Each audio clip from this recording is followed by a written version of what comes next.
So guys, this is when you first log on, your all online design. When you log on, yours should look something like this, kind of just going over some of the super obvious stuff. The places you want to pay attention to is going to be your progress reports up here on the right. This is where you can see how many copies and how many pages you're currently signed up for. You guys want to make sure that these numbers are correct. If you need to make changes, those are going to have to happen before you leave for Christmas break. For the most part, most of your schools have always kind of done the same thing. Brittany, you're a little bit of an exception because I know that your school dropped enrollment and we already changed that for you. So you should be good, but just something to get in the habit of looking at, make sure these numbers look like what they should look like. This is also the place where you can click on reports and you can view your deadlines. I'm in a rep demo account right now, so I haven't set up deadlines for myself, but if I had, I could click on deadlines here and it would show me the dates of any page deadlines or cover deadlines or anything like that. For all of you guys, your first deadline that you're going to have to turn in is just your cover. For all of my schools, that cover is due October 20th. And if you need help with that, I can help you. We'll talk about that a little bit more later. But other than that, most of you will have pages not due until towards the end of the year. Brittany, I think you have 2 deadlines, one in February and one in April, and we can look at that a little bit later. But just get in the habit of looking at these places. Any questions on that part? So again, when you first log in, you just find that under reports right here. This area right here is what's called your ladder. You can update that with titles. And the way you're going to do that is if you go into this button right here, this is called Planbook. This is where most of your teacherly stuff is. So when I'm in Planbook, I can access this as an advisor, but most of my students can't access this. So this is going to be where you set up fonts, color styles, make custom templates, submit pages, do kind of all the head honcho stuff. So one of the first things you're going to do when you're designing your yearbook is you're going to go on and you're going to assign titles to your pages. So this right here is your ladder, and each of these you can click on, and I can assign my page a title. So maybe this is my intro spread. I can just type right in there. And you don't have to save, it saves automatically. And if you want, you can assign yourself or your students a due date to have this spread completed.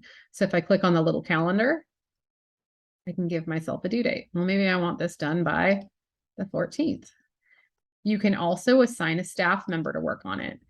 So I'm going to assign myself. And once I do that, you can see that all of the information on your ladder gets updated.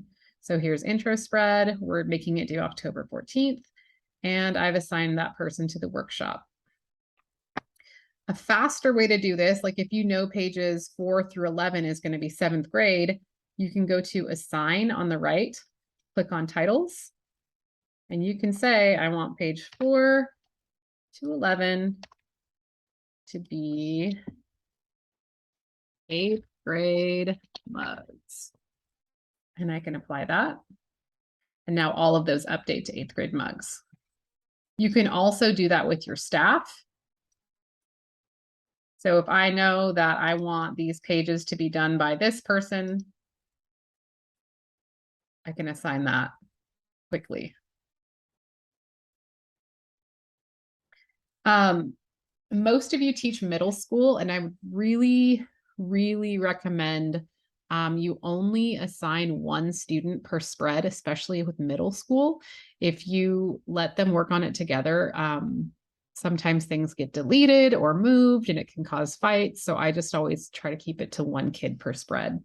Sometimes you can't always do that because maybe you have more kids than you do spreads, in which case you can, you can go ahead and assign them both, but I just think it works better.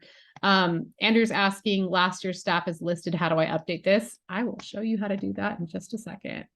So let me jump out of the rep portal real quick. And Andrew, are you okay with me jumping into your account? That's great. Yep. Cool. So let me go back.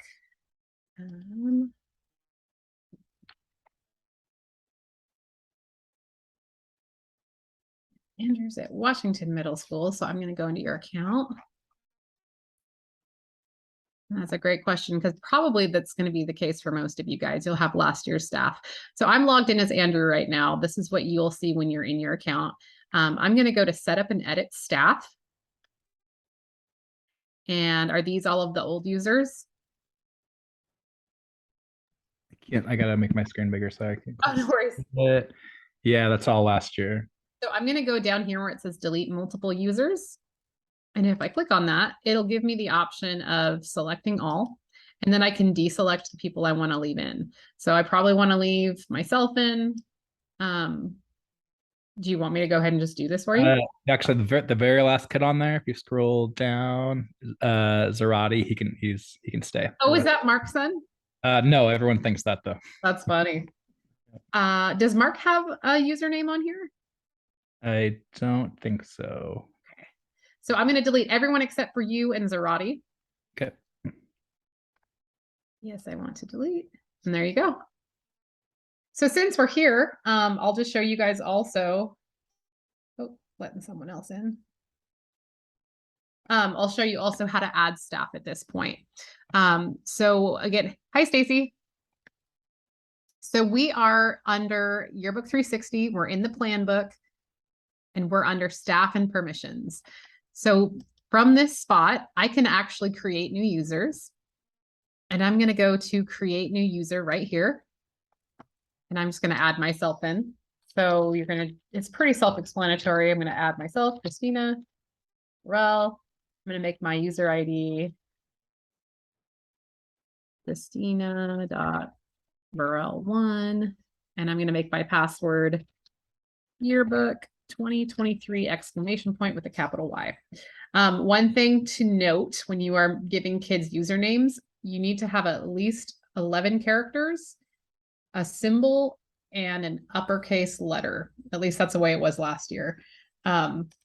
So you might want to write that one down because sometimes it's easy to forget and it'll not let you enter the password. It'll say the parameters weren't met. So 11 characters, an uppercase, and a symbol. So once I have the name, I have the username, and I have the password, I get to decide what permissions I want to give them. If you are working with middle schoolers, for the most part, you want to make them staff. A staff is going to have the most limited access. They're only going to be able to work on the spreads that you assign them, which means if you don't assign them any spreads, they won't have anything to work on. But at the same time, they can't get into anyone else's spreads and mess them up. An editor is good for high school. Editors are going to be able to do everything except for submit spreads. They'll be able to work on other people's spreads, get on and off, upload photos, work on your index, do everything. Administrator is going to be able to do everything, including submit pages. So I would not give this to a kid unless you are very confident in that kid. So Andrew asks, can staff see all of the spreads without editing? The default, they cannot, but you can make a custom permissions group, which is what most people do. And you can go through the customs permission group and you can pick and choose what people get to do. So for example, on spreads, I want students to be able to edit assigned spreads and view the rest. I would click on that option. So now your staff would be able to do this. You can also go through and decide how you want. Do you want them to be able to work on your portraits and index? Do you want them to be able to upload photos, change their photo tag? You can kind of go through and decide who can do what. I would recommend that you guys probably start with staff. And then as you get more comfortable with the program and kind of what everything does, then go through and make a custom permissions group and you could assign them that. If you feel fairly confident in the program and you think that this stuff makes a lot of sense, then you can assign them that way right from the bat. Questions on that? How did you create the custom again? So if you go to custom right here, there's already one created and you can hit edit. Got it. And you can create new ones too. So right here, there's create new group. And so you can do that here. So you can create a new administrator, editor, or staff group. And it's pretty self-explanatory. Kind of once you get in there and play with it, it'll make a lot more sense. I think most people do end up doing a custom permissions group because you want your kids, for the most part, to be able to view each other's spreads. At least I think that's helpful. But it's nice to have them only be able to work on their own. And I would, if you're doing a custom permissions group, especially with middle schoolers, I would not give them the option to delete photos. I've seen lots of horror stories with that. Any other questions on this part? So this is basically one of the first things you're going to do is set up your staff. One of the next questions people ask me is, how come I only have 2 fonts? When you first log into online design, you only have 2 default fonts, which are going to be Times and Helvetica. But if you click on fonts underneath Planbook, you can go through and you can decide what fonts you want to give your kids access to. So all of these on the left are the fonts you can use. If you scroll over them, you get a preview. And these will also correspond to the fonts that you have in your big font handout that comes in the planning kit. So there'll be some handouts of those there. To add a font, you just click on it. And to delete a font, you click on the X. Helvetica and Times are always going to be there. You can't get rid of them. They're just basically your defaults. And then you can also set your default font. So if you know that you're going to be, most of your writing is going to be using Maximo, you can change your default font to Maximo. Maybe you use a size 10. You can set that so every time you type, it's automatically going to start with this font. If you are using fonts on a spread and you've used Maximo and you go to delete Maximo, it won't let you delete it because it'll tell you, hey, you've already used this on a spread. So we're not going to let you delete this font because you've already used it. So in that case, you would have to go and change the font used on that spread if you want to delete it. So it won't let you delete a. How many fonts do you recommend? I normally recommend between like 5 to 7. For the most part, you want 1 or 2 headline fonts, which is going to be kind of like, your titles, and 1 or 2 what they call body fonts for writing. So like your captions, your mug pages, something really easy to read. And then I always tell people it's kind of fun to have 1 or 2 flavor fonts, which is just kind of like adding a little bit of flair to your writing. So somewhere around that 5 to 7 mark is good.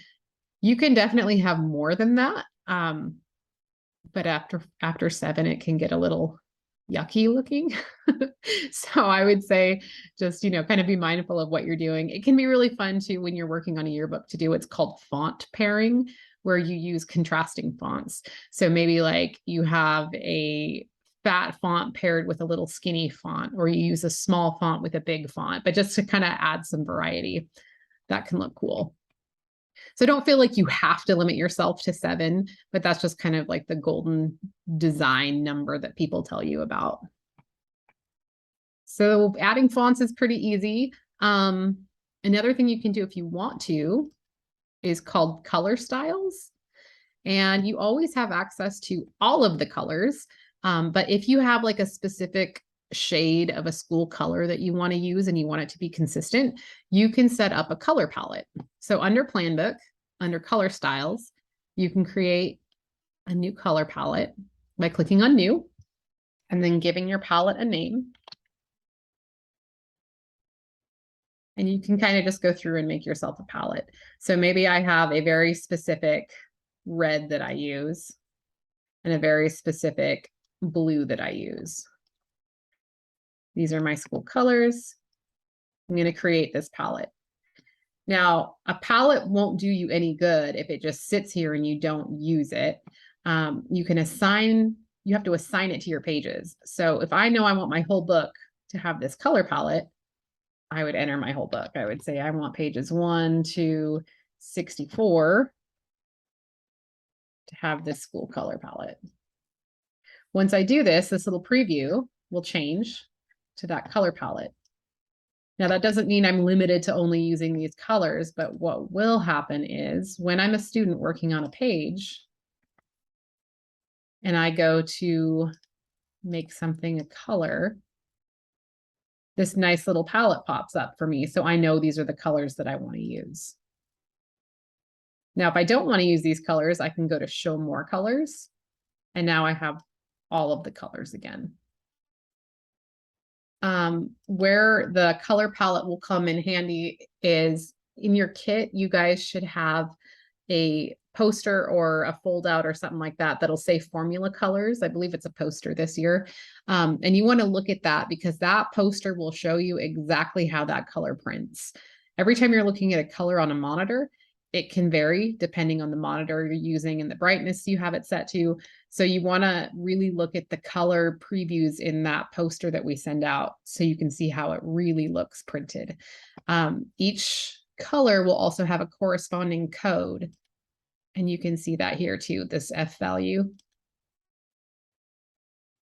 Right here it shows it. So this color is F0400. You could find that color on the color poster to see exactly what it's going to look like printed. If you want to get rid of this palette, we can just go back to your plan book, go to your color styles, and then we can unassign everything. So I'm going to go back and I'm going to make your whole book go back to 4 color. So 1 to 64. Apply. Oops, I did black and white. Shoot. 1 to 64. 4 color. Apply. So now that's set. And now I can go in and delete this. I really like using color palettes. If you come up with a theme and colors, it can kind of make your yearbook look a little bit more cohesive. So it's kind of cool to set those up at the very beginning and give students access to your colors. Master pages is something I'm going to skip for now because it's a little bit more complex and we'll deal with that in future sessions. So we'll go to custom templates. And custom templates is going to be pretty much just like what it sounds. This is a place where you can create templates for your kids to use or for you to use on multiple pages. You can create a new template by first giving it a name.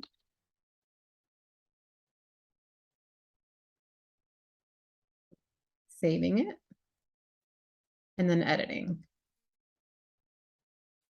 And what I do a lot of times when I'm doing custom templates is I'll actually start with a company-made template, like a Walsworth template. Let me do that again. So down here on the right, I click on templates.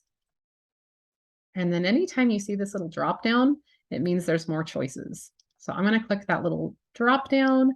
I'm going to get myself a nice middle school collage template. So maybe I like this one right here. I'm going to click it, hold it, drag it, and drop it. And it's going to drop this template on the screen for me. And now everything is highlighted. So I want to make sure and click off of the page. So I deselect everything. Now my template's dropped. And from here, I can go in and I can start tweaking things. So I want to change my font. I can go over to my type tool. I can change my font here. Maybe I want that to be Maximo. Change this to also Maximo. Maybe I know that I want my background to be a different color. And maybe I know that I want all of these to also be in Maximo. So I'm just holding Control and clicking all of these so I can change the font from Helvetica to Maximo. And then maybe I don't want this page to have this giant picture. So what I can do is I can zoom out. And this gray area out here is what's called my pasteboard. So I can use it to kind of move stuff around and play with stuff. So I'm just going to kind of move this all off. Maybe I just want a couple more of these pictures. So I can Oops, I selected my background. I can go in. Oh my goodness. There we go. And copy these guys and start pasting more elements and kind of moving stuff around.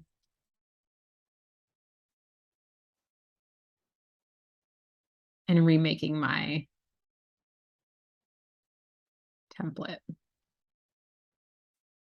Oh my goodness. If you right click, you can send to back. And in this situation, I have, goodness, sorry. I have this background that's kind of messing me up because everything is getting sent behind it. So I'm going to send this layer all the way to the back. There we go. And sometimes it can help when you're working on stuff to lock a background so it doesn't move around so much. Anyway, you can kind of play with it. You can also send things to back, and I'm kind of jumping ahead of myself right here. But this area over here under your layout tools, you can use your arrange options too if you don't want to right click. So you can kind of custom make your own templates. When you get it the way you want it, you would just hit save.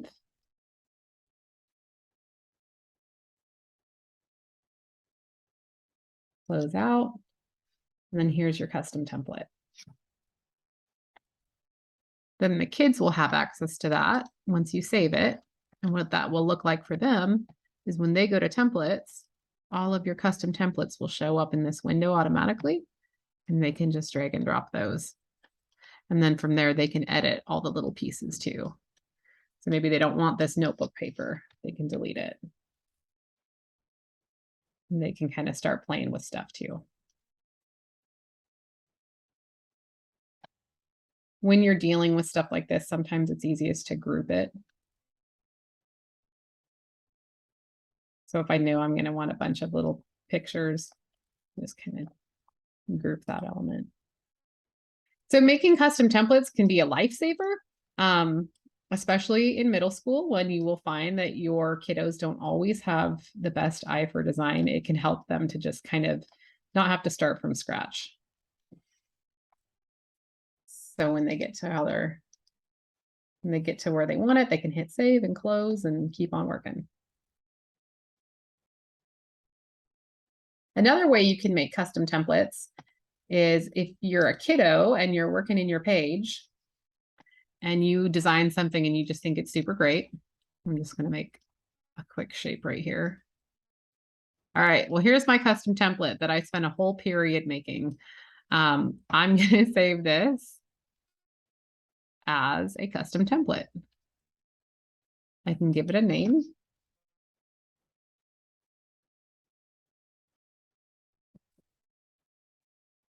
And now I've saved it. Now, the one thing is if a kid creates a custom template in this window instead of in the custom template window, it won't give you a preview. So here's the custom template, but there's no preview. The only way to make it to where it shows the preview is for you as a teacher to actually approve that in the custom templates tab. So if you as a teacher go into Planbook, you go into your custom templates, there's the template Jeff made. You give it a look to make sure it's decent. Okay, yes, this is good. You save it in that custom templates tab. Now it will generate a preview. So there's your preview. So yes, kids can use each other's templates. I guess the key takeaway there is when you create a custom template in the custom templates tab, you get a preview. If a student creates a custom template from their page, it will save the custom template, but they won't get a preview of it until you save it in this tab. And so again, the way to save that is to just go and open it and save it and close it. And then they'll get that preview. So on the kids' end of things, when they're working on their spread, now they go to templates. Now they can see that preview. Another thing to know about templates is when you drop templates, a template is basically like a layer. So you can continually drop templates on top of each other, and it's just going to show up as another layer. And you can keep layering and layering and layering. So keep that in mind because you want to delete stuff before you drop a new template most of the time. You should all have a template catalog that will correspond with all of the templates in here. And again, you just drag and drop. But remember to delete, otherwise something like this will happen. Any questions on this stuff? I know I'm kind of just throwing a whole bunch of information out there, but I do record these and I'll post them on my YouTube channel. So if there's any part of this that you want to rewatch, you're welcome to do that. Kristen, would you recommend like picking the templates out beforehand for the kids and having a few of them so you have sort of a common theme throughout, or would you I let absolutely would. Yes, I totally would. So, and that can be, you can decide if you want that to be a choice that you guys go through together as a team, or if you want to kind of just give them some limited choices up front. And it takes a little bit of gauging to kind of figure out, you know, whether your students, how much amount of say you can give them. So if you let them go, like, if you just let them go crazy, it'll kind of look bad, but you also want to give them some, you know, creative liberties. So normally what I do is first we'll come up with a cover. Once we have our cover, we kind of come up with our cover and our theme. Then we go through the template book, or, you know, maybe we go through it like on the overhead so everyone can see it and say, okay, here's our theme. Maybe our theme is pause for the memories. We go through and we say which templates would work best with this theme and kind of like pick a handful. Like I'd say for like a middle school book, maybe 10 to 15 templates. And then kids can tweak those templates if they want, but they should kind of, you know, make sense together. And that'll make your lives a lot easier.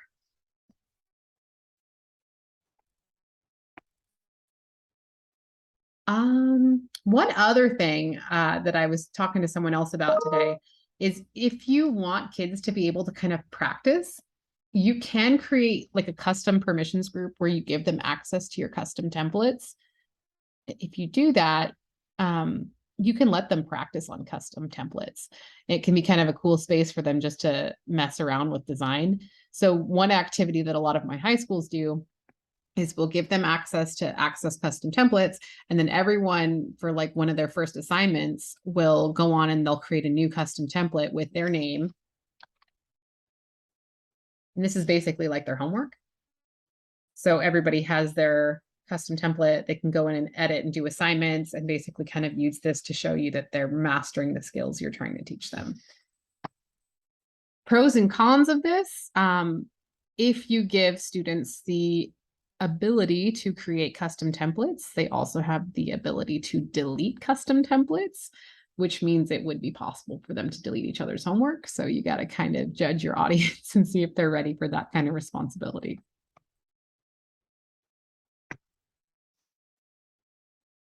Any other questions about custom templates before I move on to the next thing?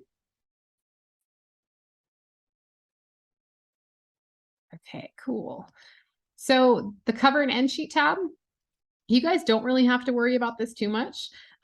You do have the option to create your cover and end sheets online, but for the most part, I, as your rep, like to do this with you guys. So I generally just help you create something, or I'll have you email me your cover and end sheet. So I'd say unless you really, really want to create your cover and end sheet in online design, just don't worry about this tab. You probably won't use it for the rest of the year. And then finally, we have the submit spreads option. And this is where you go to submit your spreads when you're ready.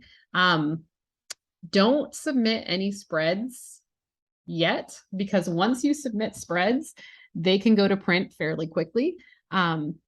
So just make sure that you're not submitting anything until it's actually time to submit, and then I'll help you guys submit it the first time so you know what you're doing. Questions on any of that?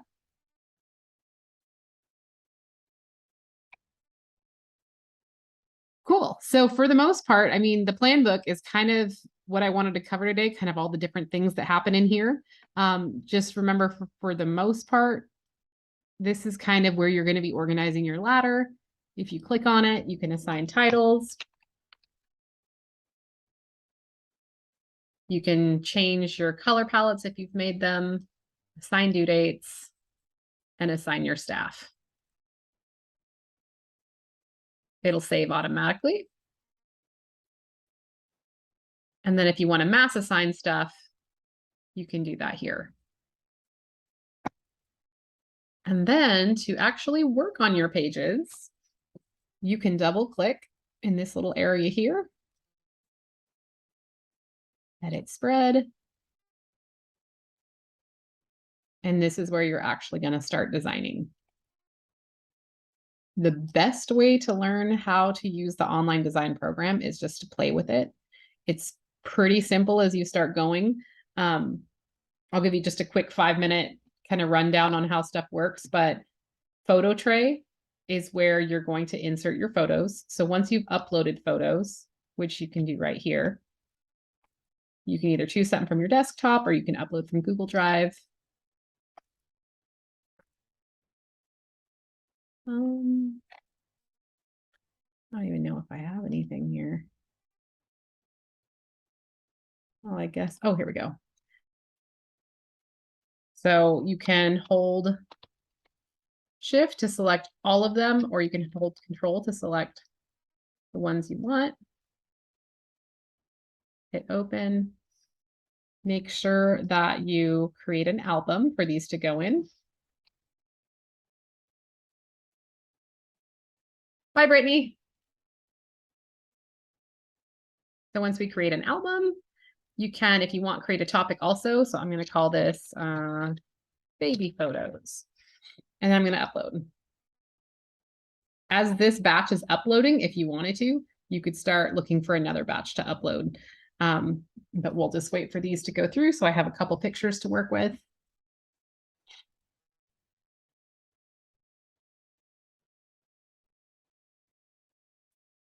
I probably should have only done 1 or 2 for sake of time.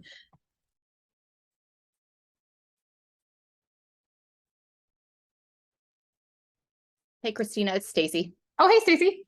Quick question for you. Back to the ladder. Sure. If we want to, let's say like we get pages, I don't know, 1 through 5, the first 15 spreads done, and we're like, oh my gosh, I want to add something at like the 4th spread. Can you just click and insert something like, and it adjusts your pages? Yes, so we can move stuff. Okay. And I'll show you guys how to do that too. There's a little bit of a trick to it, because if you've submitted anything, then you're a little bit more limited on how you move stuff, because the page numbers you've submitted will always stay the page numbers you've submitted, if that makes sense. So Okay. I will show you guys that before I end this session today. Thank you. Yeah, no problem. So I just uploaded photos. There's 2 ways to place photos. If I go to photo tray, there's nothing in my recommended yet because I haven't recommended anything. But remember, every time you see this drop down, it means there's more options. So I'm going to go to the Riker album I just created. I can drag and drop a picture, and it's going to put it in its original size. So these all came off my cell phone, which is why they're so small. But so here's my pictures. Now, if I want to resize, I can do it from corner to corner. If I want to crop this to the front so I can actually see it. If I want to crop, left and right will crop, up and down will crop. And if I want to change what shows up in the frame, I double click. And this will change what shows up in the frame, but it won't change the size. So again, corner to corner, resizes proportionally. Up, down, left, and right is going to crop the frame and the picture. And then if I double click, I can arrange what shows up in the frame. So that's one way of putting a photo in. Another way to put a photo in is to go to your shapes tool and to drop a frame. So maybe for whatever reason, I want this little star shape. It's kind of hard to see. So I've got this star right here. I'm going to go down to my photo tray. And I'm going to drop a picture into it. So I wait until that blue bounding box shows up, and then I let go. And now if I want to, I can double click to arrange what shows up in the frame. And the same rules apply, corner to corner, resizes proportionally. But with the shapes, you can kind of like distort your shape a little bit by using up, down, left, and right. And again, double click, lets you arrange what's in the frame. Text boxes are going to be pretty self-explanatory. You click on text, draw your text box, type some stuff, and then over here, your type tool, you can change your font. You can change your size. And if you make the size too big, you'll see that it disappears. That's because my text box is too small. So you can make your text box bigger, or you can make your text smaller. And you'll know that you have more text in your box than you have enough room for, because this little red plus sign shows up, which means there's overflow text.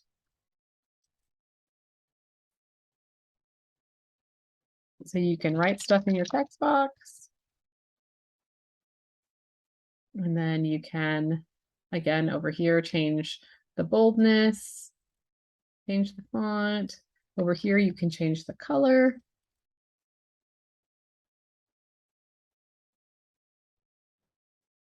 On this side are a bunch of other tools we'll talk more about later, but just kind of play with them. You've got effects, you've got layout, so align tools, stuff like that.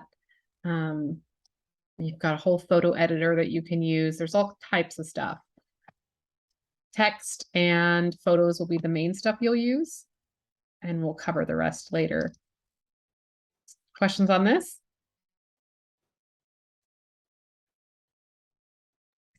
If we're gonna import stuff, is it best to use a JPEG? Like I'm thinking about if we make things in Photoshop and we export them, doesn't matter what file type.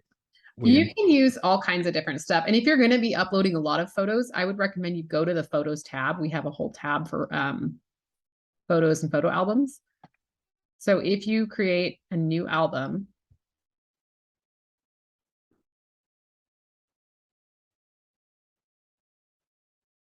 and go to upload photos, it'll tell you what you can use right here. So PNG, JPEG, HEIC, TIFF, RGB, or grayscale. So really you can do most of anything. You can't upload PDFs. That doesn't work, but most other image files works fine. Did that answer your question? Yeah, thanks. So yeah, so this is kind of the whole area where you can do photos, and there's a whole bunch more to what you can do with photos. I'm really showing you guys just the basics, but each of these little blue titles act as your image's link. So if you click on it, it'll let you go into your album. And then from here, you can also move them. So like if I know I want to move these photos into Anders folder, I click on the photos I want to move. I click on where I want to move it to. And you can move those photos between folders. Now, when I go to Anders folder, here's those photos. You can also delete.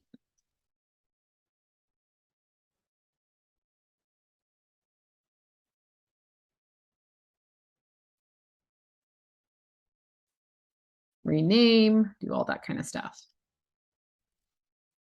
And you can delete your whole album if you want to. So some people will do photo albums by topic, and other people will do it by spread. So some people make a album for each spread. Most people will make it by topic. So like cheerleading or assemblies or, whatever. One thing that you don't need to do is make albums for your school portraits. So all the portraits that you're going to get from your portrait company, whether it's Leo's or Dorian or Life Touch, you'll actually get all of your class mugshots on a disc or a link, and then we'll help you guys upload those. So don't worry about making albums for those ones.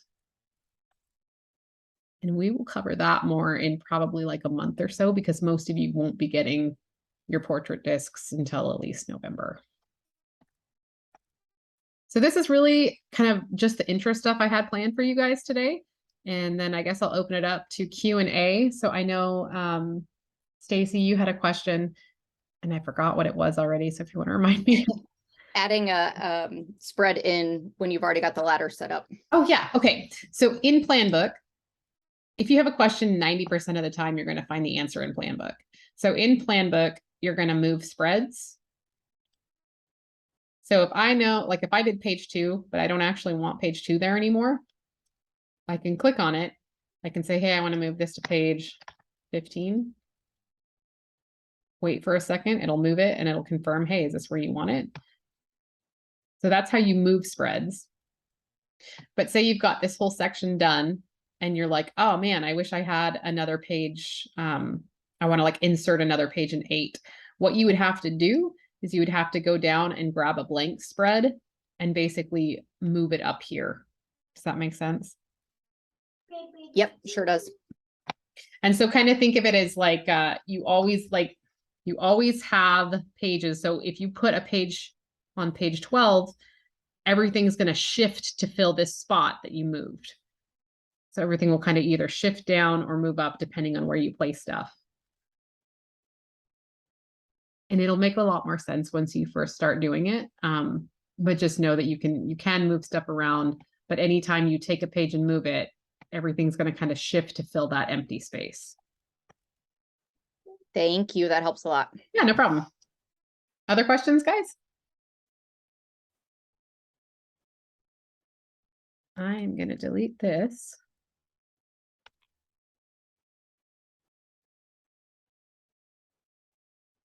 And unlock it. So Andrew, I'm returning your book back to normal for you. Thanks. Yeah, no problem. So sorry, guys, I was a little scattered, but hopefully this was semi-helpful for you.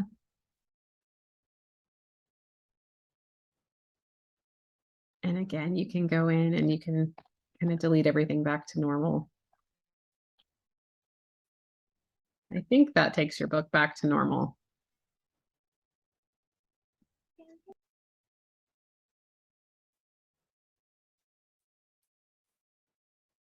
Undo all my damage.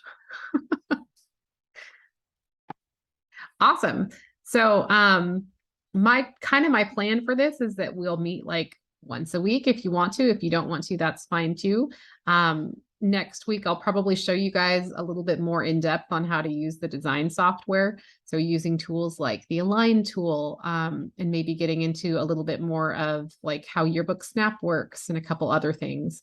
And then as we start going forward, it'll be less of me just like talking at you guys and more of you guys just kind of asking questions or talking to each other or whatever works best for you. But this is all I had for today. So if you have any questions, I'm happy to stay on, or otherwise I can turn it off and let you guys get about your business. This was super helpful. Thank you. Oh, you're welcome. Good. I'm glad. So you said the cover is due in 2 weeks. Yeah, so the cover is due October 20th. And what I would recommend if it's your first year, I mean, I think we talked about this a little. You can pick something if you want to make it be really easy. You can just pick something from the cover gallery. So if you go to support, yearbook help,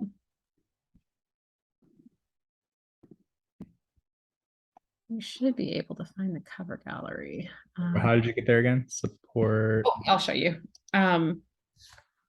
So this is support, the support button up here. And then this opens this little box. This is my phone number, by the way. And this is Alicia's phone number. And you can always call computer support here too, or do live tech help. There's also this little yearbook help button. If you go here, this is where you can access curriculum, videos on how to use online design. So if I click on using Yearbook 360 online design, these are all resources on how to get started. So all of these ones that say updated with the red, this is where your online design training videos are. So if I click on online design tutorials, basically everything you could ever want to know about online design is broken into like 1 minute chunks. So if you're working with your page editor and you want to do stuff with photos, you just scroll down to page editor using photos. Here's how to do a cutout. Here's how to remove a photo. Here's how to add a photo, crop a photo, search a photo, place a photo, all kinds of stuff.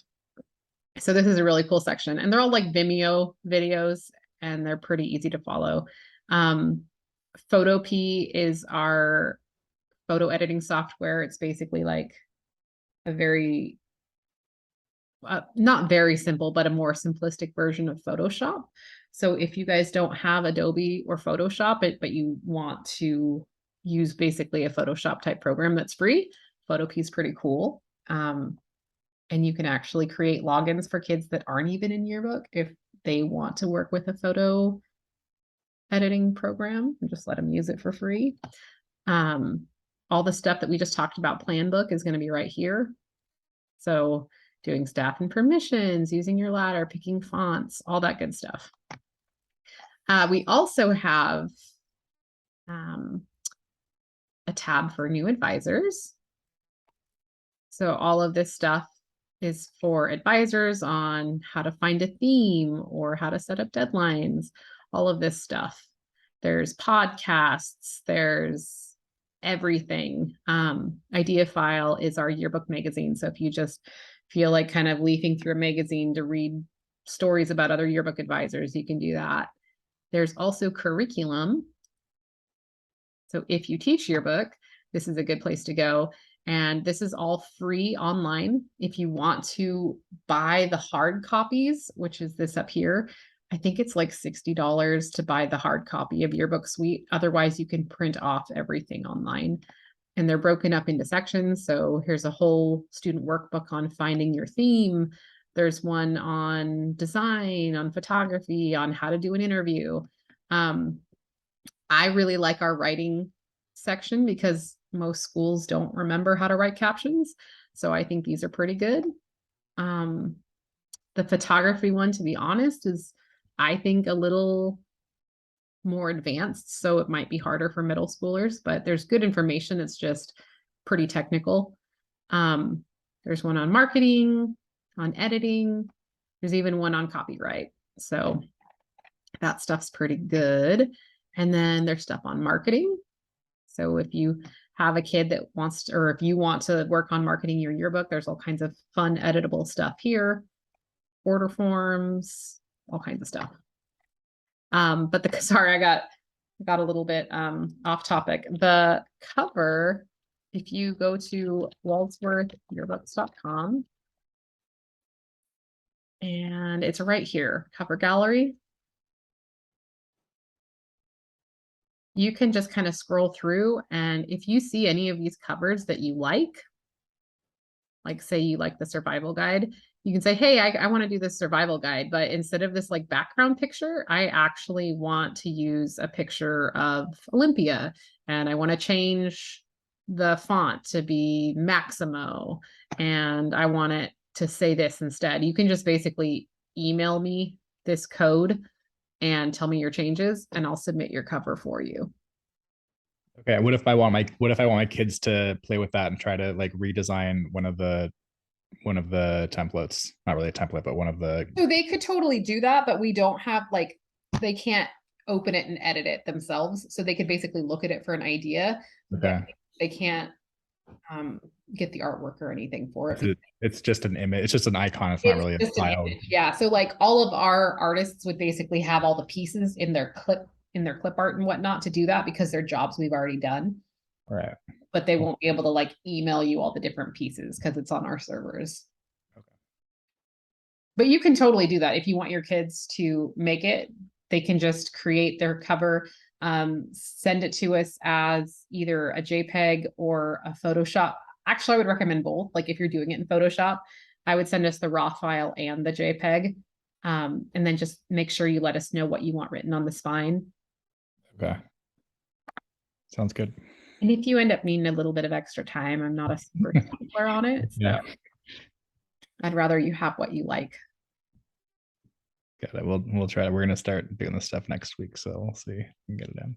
Another really cool thing to let your students see when you're first teaching them about yearbook is one of the first lessons I do when I meet with students in person is I do just a real quick 10-minute, like the anatomy of a yearbook. And I take a yearbook and I basically show them what each piece is. So like the cover and the end sheet, and kind of like the table of contents and, just tell them what everything is. And then after they know what all the different pieces are, I take them to the theme gallery, which is, oh my goodness, where'd it go? So if you go up to inspiration, and then you click on find inspiration, beautiful designs, theme gallery, you can kind of talk to them about like, hey, what's a yearbook theme? And I always show my kids this 2017 theme gallery, Shine Brighter. I think it really makes it easy for them to see what the theme is. So these guys' theme is Shine Brighter Together. And I kind of talk to them about, okay, well, here's their end sheet. Like, how do they make the theme of Shine Brighter Together work in their yearbook? Well, obviously, it's a sunset or sunrise, and there's lights literally shining off the water. And here's their end sheet. These little, all of these were actually little twinkly lights in the yearbook that actually lit up, which was pretty cool, but their yearbook budget was a little bit more than most people's. But it still kind of gets the point across, like, here's one of their divider page. This is our time to shine. So you can just kind of see how they pull the theme through. So I like showing kids this. Another one I really like showing them is in the 2017 theme gallery, this one, McKinney, and their yearbook theme is Out of the Blue. And so we kind of talk about how you can see the visual part of that is they're pulling out blue throughout their yearbook. But then the word out of the blue kind of makes sense too. They explain why they chose out of the blue, how everything that happened was, so unexpected. So kind of just playing with different parts of theme. And you can kind of go through and just see like what are things that they're doing throughout their yearbook that stay similar. So the pop of blue and the black and white photos here and there, and these little geometric shapes.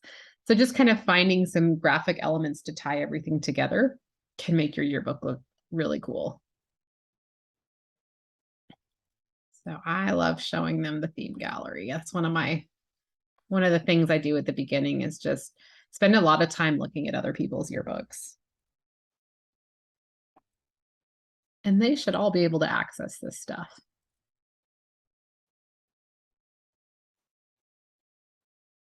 Any other questions, guys? I think that's plenty for me. Super helpful though. This is exactly what I needed. Good. Yeah. And if you guys have questions at any time, you don't have to wait until Thursday. You're welcome to text me or email me or whatever works best for you.